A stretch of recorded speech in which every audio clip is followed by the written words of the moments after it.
Well, welcome back, everyone, to another episode of the City Conservation Center. Hope you guys are all having a wonderful day so far. I'll be your guide today. My name is Leaf. It's so great to have you guys back here. So, today I kind of want to talk about what we got into today. A little bit of trouble all around, but I hope you guys are fine with no speed build today. There was a whole lot of different, little things that I was working on in the background that just doing a speed build wouldn't have made sense. So you guys can already start to see some additions, both to the front and the back over there. So we should probably talk about the back over here. So these are the baseball fields. And I really wanted to have some baseball fields. I gotta figure out who actually made them so I could give them proper credit where credit is due. Trey Acker. So I will be dedicating a small part of the zoo, whether it be an exhibit or something, to Trey over here. Just because I wanted to take up as much public space as possible. And as you guys know, I don't really have a lot of animals. Well, I do have a lot of animals left on the list for this build, but it's nothing really huge. So I did want to kind of make my way in using as much space as possible for other things, and these were already super well made that I was like, you know what, I'm just gonna kind of plop these guys right down here.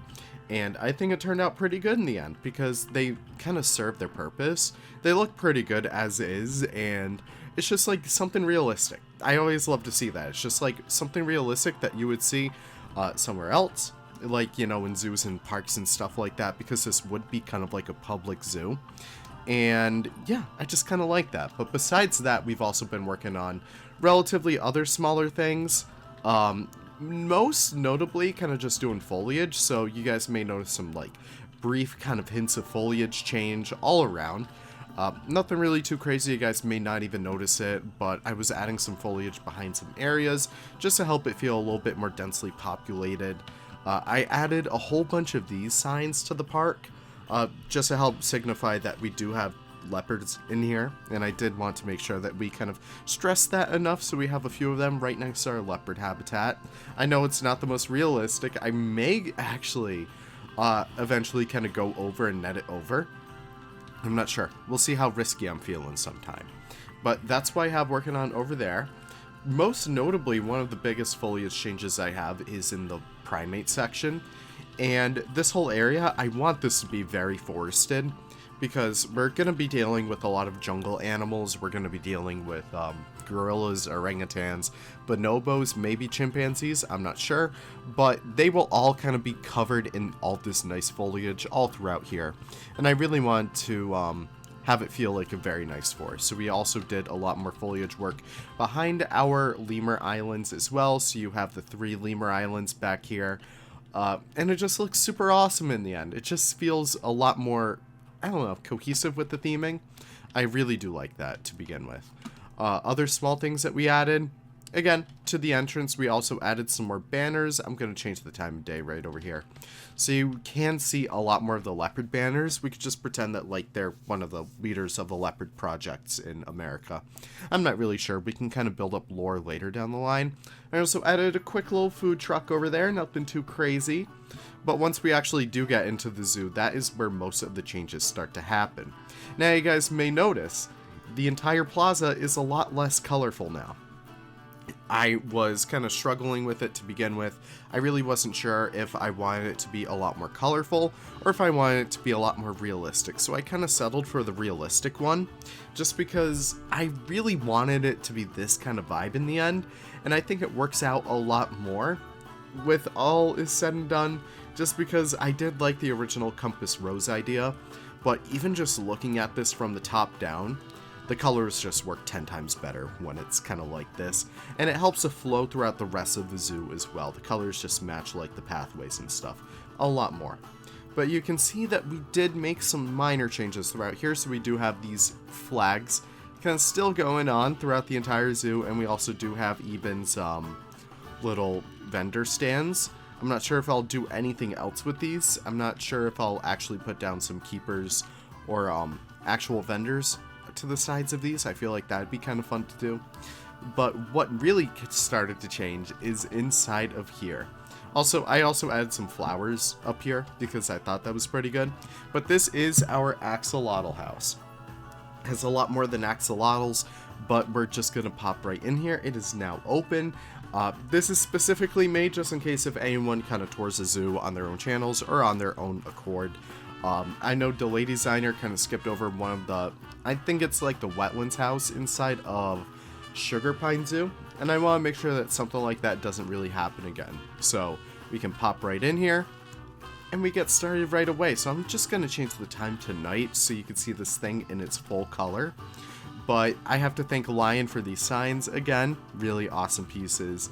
But we have a couple terrariums over here. I don't have any animals in these, just so you guys know. I didn't really want to use modded animals, and no other animals would really fit in here. I guess the Nile monitor would have, but I don't really want to bother with that. Just like the terrain restraints, it wouldn't have been good. So we do have a few things in here. We have the door for the keeper access right there. We have a few like enrichment and like food bowl items throughout here too. And I just really like how I use some mangrove trees in here. And the lighting works super too. I don't know, I just really like it. Utilizing free build, I was able to place this restraint feeder over here. I just thought that'd be like a really awesome thing to include. And I also have another water bowl in there. Nothing too crazy. But making our way inside of here, this is where the real magic happens. I'm super pleased with this one over here. So I had this big empty room, and I was really struggling on how to kind of make it work. But after a few like kind of tries at like what I wanted to do, I kind of settled on this. So there's only 2 exhibit boxes in here. I have the axolotls, which have like their own light in here. And hopefully we'll get to see these guys, fingers crossed. I don't know where they usually hang out. I don't even know if there's any in here. They might have died for all I know. Nope, there's one right over here. Let's check him out. Yeah, the exhibit boxes are sometimes just super annoying. But I still wanted to include these guys because, hey, they are part of the conservation DLC to begin with. But yep, we have our funny little axolotls in there. They're just chilling.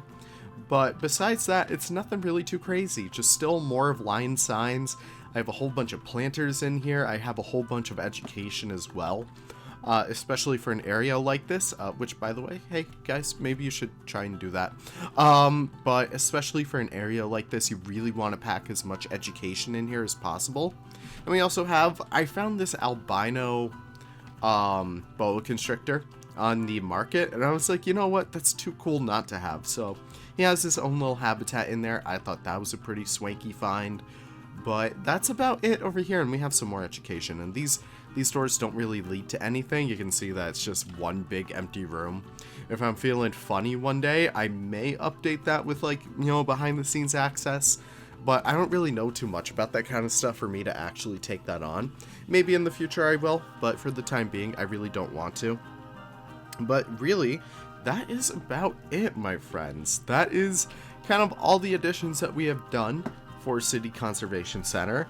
It's nothing really too crazy, but I'm happy that these areas are starting to come along, especially just looking at this from above. It's super easy to see now just where these areas will link up. And I think my next project will be kind of fleshing out this river walkway back there, because I do want this to kind of look into like a nice densely forested area across this river, and I think that would be super fun to have. But that will be it for the next episode. For now, this is pretty much it. I'm not sure what I'm going to be doing in the next episode. I know I do definitely want to get to the primates eventually, especially the gorillas right here. Or maybe there'll be chimpanzees. I'm not really sure.